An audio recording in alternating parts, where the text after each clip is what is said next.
Since I was a boy, I've moved around a lot. It's because of my work. I'm a preacher. I go from town to town to spread the word as far as I can. I love my work and I wouldn't change it. But I sometimes do miss the small town I grew up in. To be honest, it was so small I'm not even sure it qualified as a town.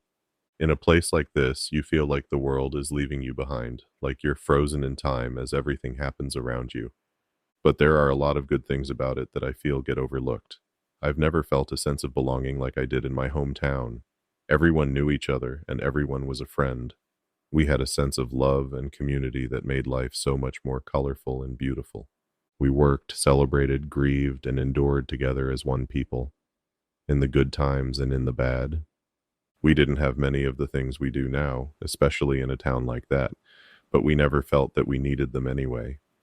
We walked to school and to church, and we entertained ourselves with endless adventures in the wilderness.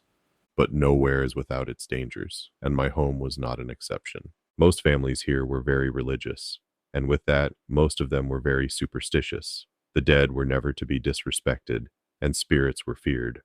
I grew up on ghost stories of La Llorona's cries and El Silbon's whistles. But it wasn't like horror movies.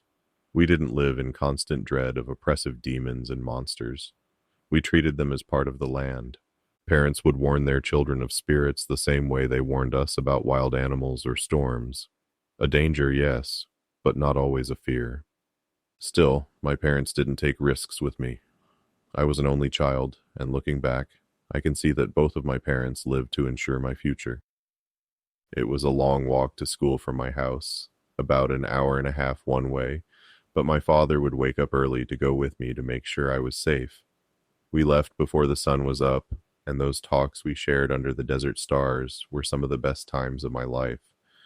But one morning sticks out to me in my memories among the rest, like a crooked piece of paper in an otherwise neat filing cabinet. It was dark that morning. Clouds obscured the heavens and filled them with thick ink. The desert seemed quieter, too. No yipping coyotes or cooing owls. Still, the trip was not abnormal otherwise, until about halfway through at least. We walked along the dirt road as we always did, our boots crunching in the dust as we talked about anything and everything. I was always full of questions, mostly about our faith. I was always interested in the spiritual, even as a boy. I wondered about what any child would wonder about. Do dogs go to heaven? If angels have wings, why don't we ever find feathers? If I pray really quietly, does he have to lean in to hear me? My dad answered them all with patience I worry I may never have. Our conversation was interrupted by footsteps. They were quiet at first, but rhythmic, almost like a march. Crunching, scraping steps from the other side of the road, coming from the direction of the town towards where we had started. They were quiet at first, but rhythmic, almost like a march. Crunching, scraping steps from the other side of the road, moving steadily toward us from the direction of the town. Then I saw them, a group of maybe 10 people, dressed in baggy work clothes. Most wore wide-brimmed hats that shadowed their faces, and none of their gazes turned from straight ahead. Their steps never faltered, not even on the loose stones. I raised my hand to wave, but my father caught my wrist before I could. His grip was tight, harder than I had ever felt from him before. I turned to him with a confused expression that he read even in the dim light of dawn. He answered my question before I even asked it. I don't recognize those people. They're not from here. I wanted to protest. We had always been welcoming of outsiders before. My parents had even hosted a few needy foreigners in the spare bedroom. I knew my father was wiser than me, but I wanted to point out to him that ignoring foreigners was not what the Bible said to do. But he dragged me down the road by the wrist until the crunching of their boots had faded. At that point, my father got to one knee to meet my eyes. I seldom saw such intensity on his face. He spoke quietly, yet his tone was as hard as iron, and it left no room for debate. In a town like ours, everyone knows everyone. Those people, I didn't know a single face. Tell me, son, what business would strangers have walking toward nothing in the dark of morning? His words confused me, but he bypassed this with a simple command he knew I could follow. If a stranger like that ever talks to you, never answer. Don't even look at them. Just keep walking. Understand? I swallowed my defiance and nodded. My father stood, and we kept walking. But even now, all these years later, I can still hear the crunch of those boots behind us, steady and unbroken, as if they never stopped walking that road. It wouldn't be the last time I heard them. Years went by. I was around 12 at this point.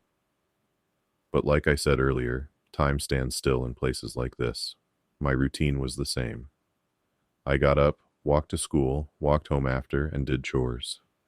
It was normal for kids my age to walk to school alone, but my father was still a protective man and usually went with me. But this morning he had fallen ill. He was the kind of man who worked through fevers without complaint. So when he said he needed to rest, my mother and I didn't question him. He was so pale, and I had never seen him look so weak. Normally he was like an immovable foundation, but lying in that bed, he seemed fragile. It was an alien feeling to see him vulnerable. Before I left, my mother put my lunch in my bag and handed it to me. She took off her necklace, a thin golden cross that her mother gave to her, and put it around my neck. This, other than my dad being sick, was the only change in my morning routine. She said a quick prayer over me, kissed my head, and sent me off to school like she always did. I stepped out into the cold desert morning air. It bit at my cheeks and ears. It was a beautiful morning, and the silence of the desert was almost spiritual. I walked silently, not out of fear. Rather, I did not want to disturb the peacefulness I was walking through. The moon was still up, a crescent of light guiding my way in tandem with a billion glittering diamonds. That morning, I kept my questions to myself, saving the more urgent ones for my dad.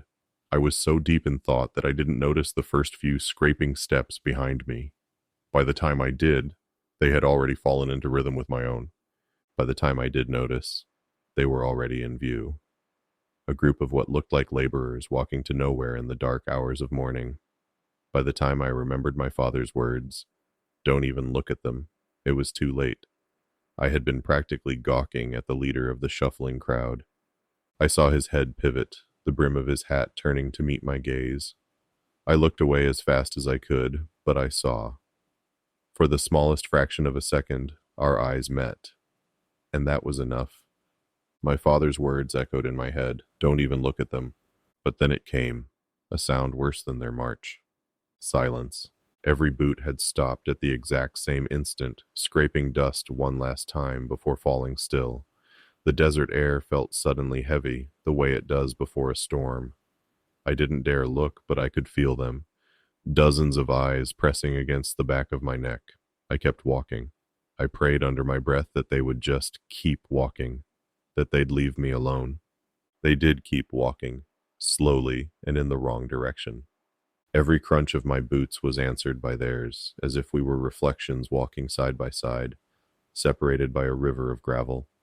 I didn't look, but I felt them there. 10 figures in perfect step, only a few feet away. That's when I heard the first voice. "Hey, come over here. I need to show you something." I forced my eyes to stay where they were, and I walked faster. Then another voice. "I need help. Please help me."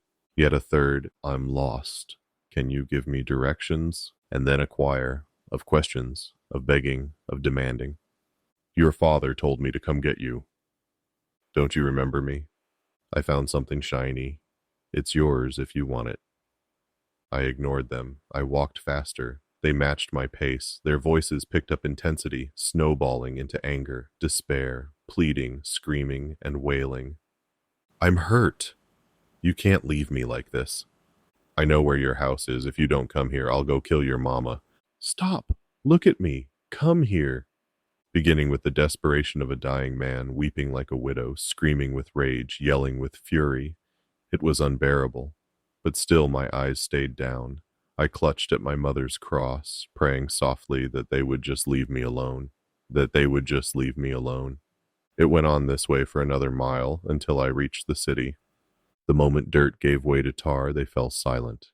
Every voice stopped mid-word. As one, they turned, shuffled back the way they had come, their boots scraping gravel in perfect rhythm.